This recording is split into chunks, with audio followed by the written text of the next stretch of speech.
tumemalizika hapa na Young Africans wamepata ushindi wa bao 8-1. Bana, huenda ikawa huu ndo ushindi mkubwa kwa msimu mzima huu hapa ukiweka kwenye ligi pamoja na CRDB. Hongereni sana. Asante ndugu yangu. Mchezo ulikuwaje kwa vile ambavyo mlikuwa mnaangalia? Mlitegemea hichi ambacho mmekiona? Tulitegemea angalau magoli 5 hivyo yani, kwa sababu ukiangalia Stand United, ukiangalia na Yanga ni kama mbingu na ardhi. Yani kuanzia mchezaji mmoja mmoja, uwekezaji. Yani leo ilikuwa ni timu ya mjini na timu ya mkoani. Umeona? Hawajatupa ile mechi ambayo tulikuwa tunaitegemea. Yani ilikuwa kama kumsukuma mrevi tu, ndicho ambacho kimeweza kutokea. Yani tuliweka quality kubwa sana. Ukiangalia aina magoli ambayo tumewafunga ni magoli mengi. Kwa hiyo kwangu mimi pongezi kwa benchi la ufundi, pongezi kwa wachezaji, lakini pia pongezi kubwa sana kwa wachezaji ambao wameweza kufunga. Stefan Aziz Ki na goli 4, Chama na goli 2 kama sikosei. Kwa hiyo ni magoli mengi sana. Of course anatupa morali kwa ajili ya game ambayo inafuata kuelekea Babati. Naam. Mmeshinda goli 8 lakini ni kama bado mlikuwa mnataka 2 zaidi zifike 10. Wanayanga huwa mridhikagi kabisa. Yani sisi Yanga kila tunavyoshinda tunaitamani tushinde zaidi. Kila tunavyoweka goli tunatamani tuweke magoli mengi zaidi.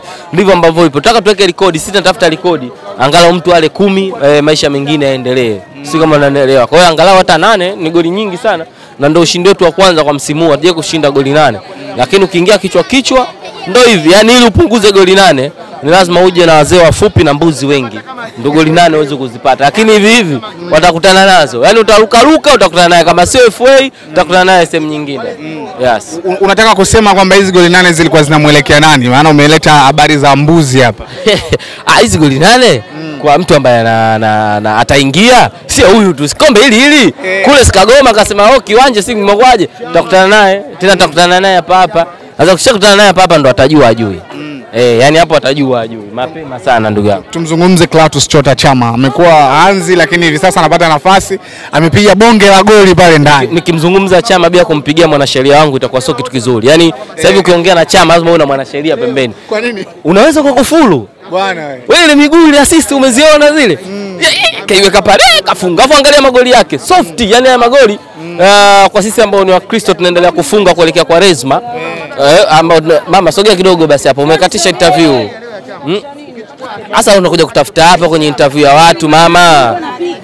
Sasa unapita hapa, usogea hata pembeni. Wewe mambo kwa mkorofi wewe, utaenda Zanzibar wewe kweli wewe. Tumempa Stendi na niwaambie Stendi na Mbeya City ni level zao. Kwa hiyo unavomfunga Mbeya City goli 2, mimi nampiga Stendi goli 8, inaashiria kwamba tarehe 8 kuna kitu ulichokikimbia. Lakini sisi ni milima, tutakutana tu. Kama sio msimu huu tutakutana msimu mwingine. Kama ulikuwa unataka kumfunga Simba goli 8? Inawezekana kwa sababu kama unakumbuka tuliwapiga 5. Tuliwapiga 5, tukawapiga 2, tukawapiga 1, tukawapiga 1. Maana yake inaashiria kilichokuwa kinaenda kutokea ni goli 8. Lakini kwa sababu mechi ilikuwa ni tarehe 8 na sisi tulikuwa kusudio letu, unajua sisi ni wa nani? Yaani wale Simba ni wa Mongoli. Sisi watu gani wale unawakumbuka? Simba ni wa Mongoli. Unapokutana na Mongoli unakuwa umenuia kitu. Sasa sisi tulikuwa tushanuia, unakosha kuangalia ile filamu ya Lipasa nini? Sisi tulikuwa tukishanuia kwamba huyu ni kisu. Huyu ni panga.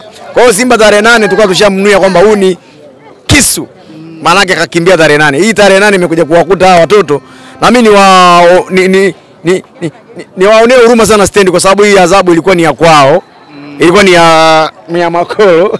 Kuna mtu mmoja mwizi hawa anaiba. Wewe nani? Acha wizi basi. Vitu vya watu.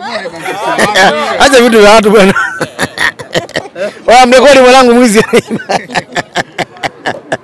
Kwa hiyo baada ya kunuia wewe hawa anaiba kuku zako. Wakati si tumenuia mtani wetu kumpiga goli 8, wenzetu wameingia kichwa Stendi, ni wapi pole yao na pia niwakaribishe kwenye ligi kuu ya Tanzania bara na uhakika wanaweza wakapambana wakarudi. Tunakumbuka kuna mechi moja hao Stendi washaye kunilizaga kwao pale. Nakumbuka hiyo mechi walitufunga goli 1 dakika 89 kama nakumbuka. Lakini kwa quality ya Yanga ilivyo, benchi la ufundi unavyoiona hili, kwa sasa hivi timu ya kukompea na Yanga kwa hapa sasa hivi labda Arsenal, sio Madrid tena. Labda Arsenal. Sio Madrid, labda Arsenal. Sasa hivi Yanga mnajilinganisha na Arsenal. Kwa sababu total football unayoiona hii utatoa utoi, ina maana yake na kuonyesha nini? Yanga hii hata kulipotoka kwenye Champions League ilikuwa ni bahati mbaya. Kwenye football kuna vitu. Inaweza kawa bahati una lakini una football nzuri. Inaweza kawa bahati una ila una wachezaji wazuri. Inaweza nikatokea. Wewe angalia Simba sasa hivi wanaenda nusu finali kwa kilio kikubwa, manake kile kilio kinaonyesha kwamba uwezo wa wachezaji wao ni mdogo, uwezo wa benchi lao la ufundi ni mdogo, uwezo wa viongozi wao kufikiri ni mdogo, na ndio maana machozi yale ni furaha kwamba sasa kweli kwa kikosi hichi tunakwenda nusu finali. Lolote inaweza kutokea, lakini washauri pia ni waope hongera. Kwa sababu gani?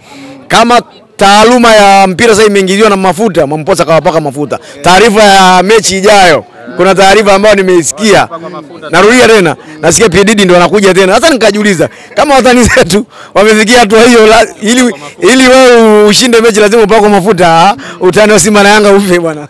Wenye hamko tayari kupakwa mafuta? Wewe hiyo taarifa hiyo hakuna, kitu kama hicho hakuna.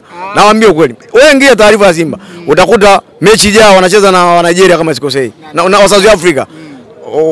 PDD ndio mgeni rasmi. Sasa sijajua atatumia. Bwana, shukrani sana. Asante bwana.